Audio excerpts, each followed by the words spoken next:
You may not know it, but the word nigger is not what it used to be. It's lost its edge, as well as its luster. There is no mystique to it anymore. It was not inexhaustible, and it has worn out. How is this possible? The reason for this is quite specific, and once you hear it, I think you will understand. Nigger lost its power when it was taken to court. Let me tell you, being taken to court can take it out of even the most incantatory of words. Here was the case. A black manager yelled at a black worker, using the word nigger repeatedly in a rant that went on for over 4 minutes. The defense in the case argued that the word nigger, when used among blacks, can be a culturally acceptable term used to express love and endearment. The federal jury found otherwise, awarding the plaintiff $250,000 in contemporary compensatory damages and another $30,000 in punitive damages. And I think that might mark the end for nigger usage, at least in the workplace. Now that nigger is out, I have to find some other word to consider. Not that I've ever spent much time thinking about nigger, even before it was humbled in court. But now that it's no longer in play, I think I'll say a few words about motherfucker, a term which I hope and expect will prove to be a more than adequate replacement. Motherfucker goes way, way back. It's at least as old as the Greeks, and probably a lot older than that. The Greeks had Oedipus, whom I guess we could call the king of the motherfuckers.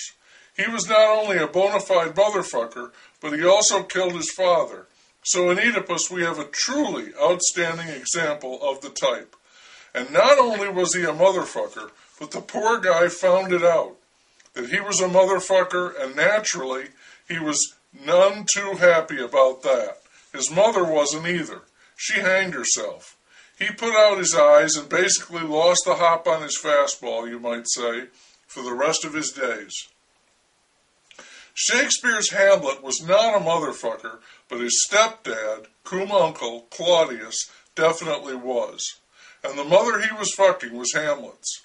He was so outrageous and reprehensible that Hamlet's father came back from the dead to accuse him of fratricide and of being a motherfucker.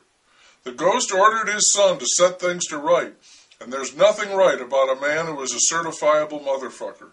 But Hamlet, he was like a bumper sticker I saw today. I used to be indecisive, now I'm not so sure. Hamlet hemmed and hawed, and in the end joined an impressive pile of bodies on the stage, leading to the conclusion that there will always be a painful price to pay when a motherfucker is involved. Next to nigger, rather like a first cousin, motherfucker became a loaded and popular expression among certain people in this culture. Many people, of course, wouldn't be caught dead saying it, another surefire reason for its rise.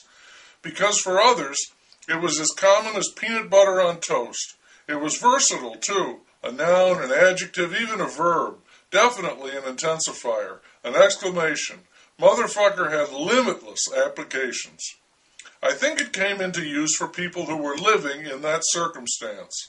That is, their father was absent, not part of their lives, and anyone their mother might have taken up with, shall we say, that individual or series of individuals would perforce be a motherfucker. And since this was a common enough situation, widespread, at any one time, there were quite a large number of motherfuckers around. There were motherfuckers everywhere. And calling them out for what they were was no big deal. So the word just leaped to the tongue and soon began dominating discussions. Everything was motherfucker this and motherfucker that. There was almost a comic aspect to it. It's still the case.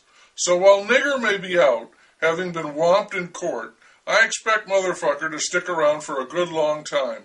There's a movie just out about 2 young white boys, and according to what I read in a review, they're both motherfuckers. Way to go!